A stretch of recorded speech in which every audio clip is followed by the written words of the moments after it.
This is CDM's Encourage podcast, bringing the hope of the gospel to the hearts of women. Episode 61. Are you tired? You know, that bone-weary tired that just makes you want to pull the covers up over your head because sometimes the world just seems like too much? In Matthew, Jesus calls us to come to Him for rest, the kind of soul rest for which you really yearn but won't find between the sheets of your bed. When Jesus feels far away, we want to encourage you that Jesus really is closer than you think, and He really does care about the big and the small. On today's episode, Wendy Alsup joins Karen Hodge to talk about how theology and knowing God makes a difference in our daily lives. Here's your host, Karen Hodge.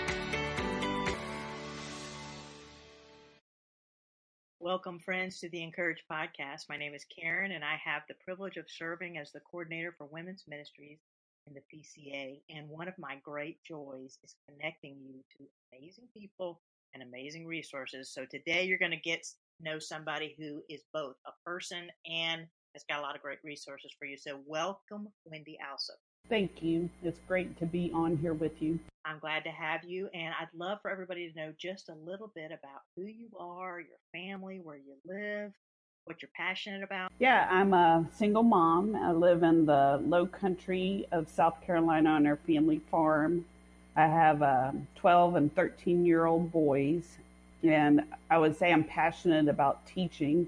My career path was math teaching, so I teach high school and now community college math. But my other passion is theology and making theology, translating it down so it's relevant to women. So that's kind of where I've really found what I want to write about and what I want to give myself over to. Wendy has written several books, including The Gospel-Centered Woman, By His Wounds We Are Healed, Is the Bible Good for Women? Which the answer is yes. And today we're going to focus on another book, Practical Theology for Women, How Knowing God Makes a Difference in Our Daily Lives. So, Wendy, would you give us the 50,000-foot flyover of this book and why you would encourage some of us to gather some friends and read it?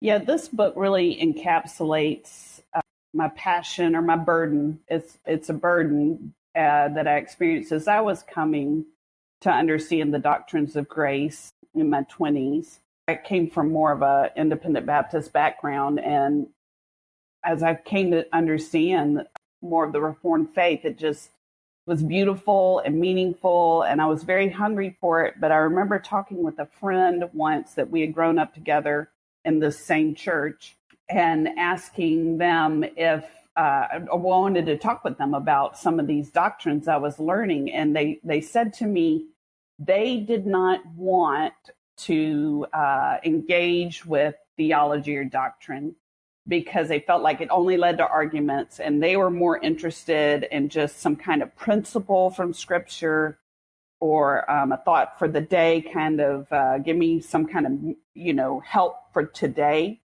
But that they saw theology and doctrine as just something people debated and argued about, not as something that was actually relevant to equip them. And as early in my walk in the Reformed faith and coming to understand these doctrines, I really wrestled, but shouldn't they be practical? Like, what's the point of them if they don't break into the here and now and transform our perspective and how we think about our issues? And so I started at that point, really wrestling through these doctrines and why they mattered. And around that time, I visited a church in Seattle, and they had a quote unquote practical theology for women class. And I was so intrigued by the title and ended up moving to the church and eventually teach in the class. But that was a couple years between the time I had first heard the title of the class before I moved out there. And just the title, Practical Theology, sat in my brain. I thought it should be practical. And why does it feel impractical? And how do we connect it? And that kind of started me on a journey. And it started as a class, and then the class became a book. And that's kind of how I ended up at that point. Well, I love hearing the background and your story and then really your passion and how you stewarded that into a book. I think for a lot of women, that word theology, we might hear it bantered around in our church, but maybe we don't know what it means. And so how about we give a good working definition of it and then maybe speak to why does that topic seem so scary for women? Well, I think the scariness is attached to the two different definitions we give the word. So theology, if you look it up in the dictionary, one of the definitions is a separate course of study for pastors or seminary graduates. And so there is a sense in which the theology is some other, defined as some other thing that other people do. But then there's another definition of theology, which is the study of the character of God. And really, if you look at the word theology, that is the essence of what that word should mean. Biology is the study of life. Zoology is the study of animals. Anthropology is the study of man. Sociology, study of societies. But theology is the study of God. At its most basic level, it's just the character and attributes of God. But it feels intimidating because, for one, I think there's a little bit of a criticism, but I think a lot of folks who have gone forward and gotten a master's or doctorate in theology, and there is some glory in being able to throw around these big words in their proper context. I've found the same in the realm of math, that there's a bit of a snobbery on whether you can use the big words in the proper context. But really with the study of God, that should not be. In math, we can put up with it. With the study of God, we shouldn't put up with a kind of narcissism or pride in how complicated we can make a concept. So I think that's where the intimidation comes, is that we don't treat it as just what it basically is. The fear of the Lord is the beginning of wisdom, and knowledge of the Holy One is understanding. Theology is knowledge of the Holy One. It's understanding the character and attributes of God, his character and his work. And the Bible reveals that in clear ways. It doesn't have to use complicated language, and it matters. It matters to the average woman on the ground, the average man on the ground. It matters and should be able to be communicated to a high school dropout with learning disabilities. It's as important to them as it is to a seminary graduate, and the same concepts, if they really matter, should be explainable to the common man. I love that definition that you bring out from Proverbs, that it's the knowledge of the Holy One. And I really believe, and I guess I've seen this in women's ministries over the years, that women are a byproduct or a product of their theology. And what I mean by that, and so we can break it down into some practical ideas, is that if a woman has a small theology of God, in other words, her God's going to fit in a box and it's nice and it's neat, then her life is small. And more often than not, I meet women who have a fragmented theology, like they synchronistic, they take a little this, they take a little that, they take the parts they like and cut out the parts they don't. And so it's like their life is a bunch of puzzle pieces that have been thrown out on a table and the box top has been thrown away. And they don't understand why their lives don't make sense. And what I would say is it's a byproduct of their theology. In other words, their wrong view of God or their fragmented view of God has led to a fragmented life. But what I'm hearing you say, Wendy, is you're trying to call women to a theology that's actually studying the God of the Bible. And that's big, like really big. And it has implications for everything. And so let's talk and explore some ways that churches are, even our pastors as they lead us, women's ministry leaders, small group leaders, how can we grow as theologians, practical theologians, and what does that look like? Maybe some tools and some tips. Your comment, you allude to something that I think is a helpful starting point I've found in talking with women about this concept. But a lot of women have, whether they've realized it or not, they've drawn their understanding of the character of their Father in heaven from the character of their Father on earth. That's their default.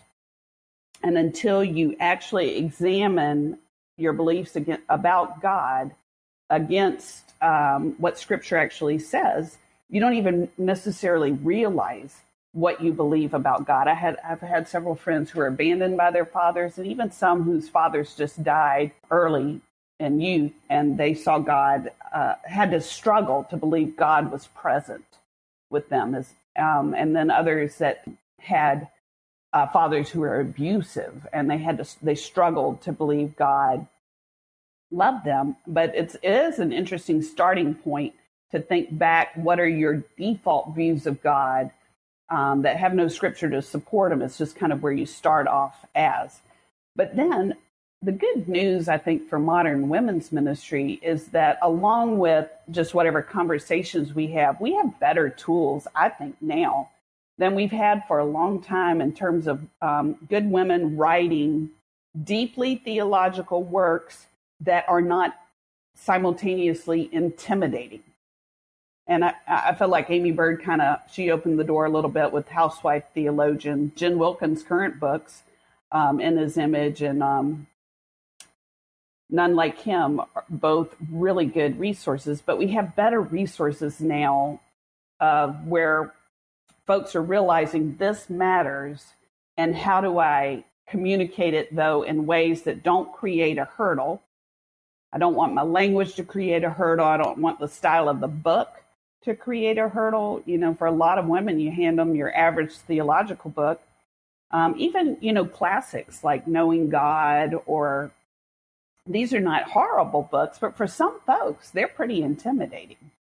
But we have better resources now. And I think if you're intentional about it, and if you whet women's appetites by some type of conversation where they self-examine, what do your actions say you believe about God?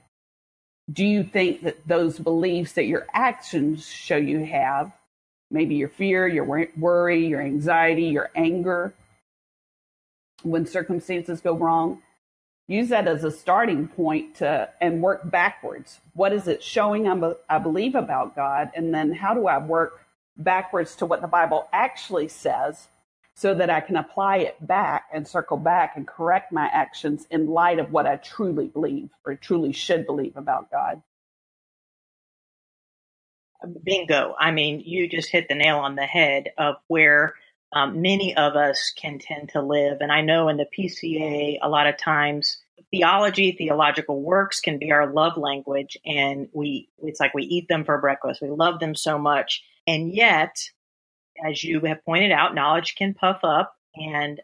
But there's this huge gap in our life between knowledge acquired, so just learning more, like our bookshelves are full of good theological works, but also knowledge applied. And when you said, when women are experiencing things like anxiety, fear, anger, those kind of things, then you work your way backwards. Those are the things that are in the gap between knowledge acquired and knowledge applied. So help us think biblically, Wendy, about that gap and how we begin to address that in our spiritual walk. And maybe it's through sharing a story, a personal story, or maybe a story of someone you've walked alongside of, but maybe paint a picture of what that actually practically looks like. Well, when I first wrote Practical Theology for Women, I went through a very hard time. I recounted at the beginning of the book with some real testing of faith around a lack of jobs, an inability to pay our bills, and that became kind of my first testing ground, where I realized I was reacting in ways that were different than if my Father in heaven was the King of Kings and had a good plan for my life and loved me and knew what he was doing. And I recount that in the book some, but this last year I've had it maybe on steroids, because I was diagnosed with breast cancer about just over a year ago. And they did that mastectomy, and then found another series of tumors right before I was supposed to start chemo. And then that led to another big surgery. And then they found more after that, and that led to another surgery. In the end, by the way, I'm doing really well. I'm cancer free, and I didn't end up having to have chemo. I had radiation. So I have a good prognosis, and I thank the Lord for it very, very much. But in the middle of it, at each waiting period, as I waited for the next step, it just exposed. It exposed the disconnect. And I say that as someone who's worked hard on this in my own life, and the Lord has grown me. But I, too, I'm not immune from my theology or my beliefs about God disconnecting from my reality. And I feel like I just veer off. It's like I veer off from real belief.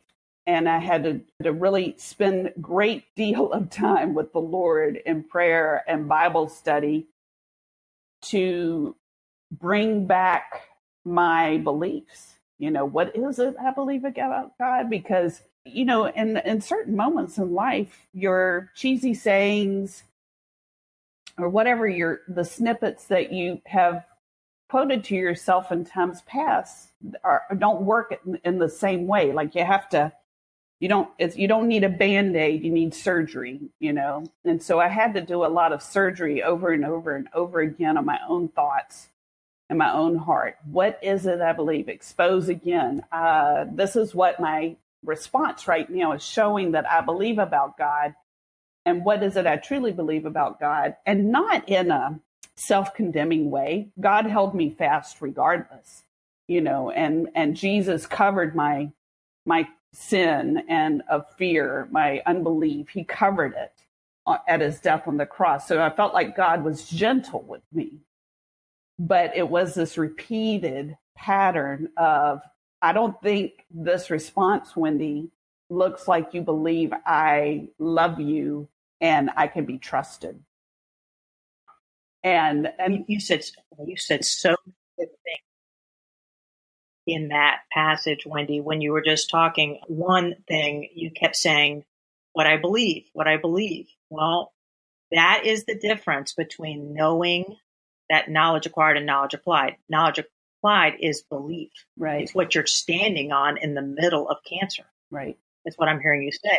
And the other profound thing that is, it's kind of like the good news and the bad news and the good news all wrapped up together, is that God, as he moves us from just knowledge acquired to knowledge applied and practically living our theology out, we may go through a fire and a trial for that to happen. Right. Where he actually helps us say, do you really believe this? And will you stand on this firm ground, even though everything around you is shifting? Right. And so I thank you for sharing your personal story. We're incredibly thankful that you're cancer free and that God has not only healed your body, but it sounds like he's done heart surgery on you too.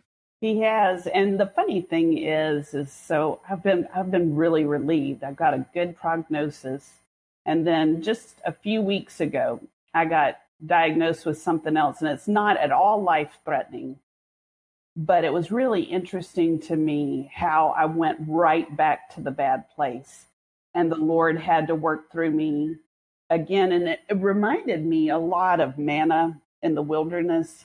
Like every day, I want to be out of the wilderness, but God gives me manna each day. He feeds me each day with his character. You know how he says he is the portion? He is our inheritance. And so he feeds us day by day with these portions of himself. But again and again and again and again, I just want to be out of the wilderness. But the wilderness teaches us the value of the bread of life. And really, it ends up being a beautiful thing, brutal, but beautiful to taste and see that the Lord is good. But it's not like you taste one time and then you're satisfied for the next 6 months. For me, I was telling one person, like, God and wrestling through these things, it's not like shopping at Costco where I fill up and then I'm good to go for the next year. I got my pantry full. It's like a food truck. And so I fill up and then I got to come back and I've got to come back and I've got to come back. But that's relationship with God. And I don't think it's a bad thing at all, but it's something that's dawning on me. Give us this day our daily bread. Right. And yet I do want to hoard it for tomorrow because, of course, we don't know what's going to happen, right? Tomorrow. And then you read that picture there in the wilderness and it was full of maggots. And that's a really vivid picture of God saying, you don't need to borrow bread for tomorrow. You need to trust me for daily bread. And that's a good word that we all need to hear today. Well, let's talk about some resources outside the Bible. As you study and you grow in your theology, are there resources like books, sermons, commentaries, music, anything that's helped you unpack what it means to become a practical theologian? Well, I've really appreciated the writings of several women, Amy Bird, Jen Wilkins' 2 books, In His Image, None Like Him. I think are really great additions just because they're so accessible. I love knowing God and desiring God.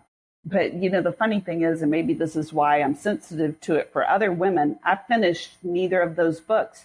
And there's a part of me that's embarrassed to say it. But the other part of me just recognizes I, too, struggle to persevere with even that level. I like to occasionally throw out my big word in proper context, but the reality is I have a limit to what I've been able to take in, mostly in endurance of reading long things. But I find like None Like Him and In His Image and Hannah Anderson's books are similar in how, and Melissa's books for sure, but these books that say the same things, but they just say it in a way that's really accessible. I feel like those are really good resources. Yeah. In other words, we might not say we're going to do a Bible study on the communicable or the incommunicable attributes of God. Right. But if you said we're going to do None Like Him by Jen Wilkins, that makes sense. Right. So, yes, I think she does. She takes it and puts it in an accessible format in chapters that are easy to digest and great questions to consider who God is. And so she is one of God's good gifts to the church, as well as the other people you've mentioned. Well, our aim here on the Encourage podcast is to encourage the hearts of women with the hope of the gospel. So, Wendy, you've already done that in so many ways. But as we close today, would you speak an encouraging word to the woman out there who realizes that her theology is a little bit weak and she feels maybe like God is kind of distant and unknowable right now? And maybe she's a little bit curious but unsure how to take the first step towards growing as a theologian. What's one step she might be able to take just this week? Yeah, I would just suggest that you start with even something as simple as the Gospels and notice, if you read through, what does Jesus say about himself, and how you can just start to understand the character of God the Son through his own statements. When he has these moments where he quotes the Old Testament and then he says something about himself there, I am this thing, this is fulfilled in your hearing. Just making those connections that he makes and stopping and thinking through what that might mean is a good starting point in your own daily devotions. There's some simple books to start with, but the main thing I would encourage is don't be intimidated and don't feel self-condemnation. The elephant seems really big, but that old saying, how do you eat an elephant? One bite at a time. Just take a step. I like that word that you use. Just take a step and make it a pursuit, but it doesn't have to be finished this month. It's just it's a long path you're on. It's beautiful. There's a lot of scenery, but keep making steps down that path, and it's a beautiful destination. Well, Wendy, thank you so much for sharing today. We really appreciate your time. Thanks for having me. I really enjoyed it. Yeah, I'm leaving with the picture in my mind that we are hungry women and we need the bread of life, and we don't need to hoard it, right? We need to rely on it daily. And I think the idea of many of the things that you've said, we need to not only go to Christ to be nourished in him, but also bring others along with us. And because we are surrounded by hungry women, and I think that maybe they're, as we described them earlier, angry, fearful, anxious, but what they're really saying is, I'm hungry. Right. I'm hungry to know God. I'm hungry to know his will, and I'm hungry to know what that means for my life. And we actually have the answer, and it's here in his word. And so thank you so much, Wendy, for reminding us of that today. I would encourage you take just one thing you've heard from her and seek to take a step and live it out this week. Apply your theology in a practical way, and I think you'll be amazed at the difference it'll make. So thanks for listening to the Encourage podcast, and we encourage you to listen back in. The Encourage podcast is a production of CDM, the discipleship ministry of the PCA. We strengthen the church by connecting you to the people and resources you need. To find out more about CDM, go to pcacdm.org. There, you can also find out about our latest podcast, the Grow Podcast, leading children's ministry with purpose. Today we connected you with Wendy Alsup. You can stay connected to Wendy through her website, theologyforwomen.org. Thank you so much for joining us today. If you have been encouraged, please like us on Facebook at PCA Encourage Women and share us with the women you know who could use a little encouragement. Have a blessed day.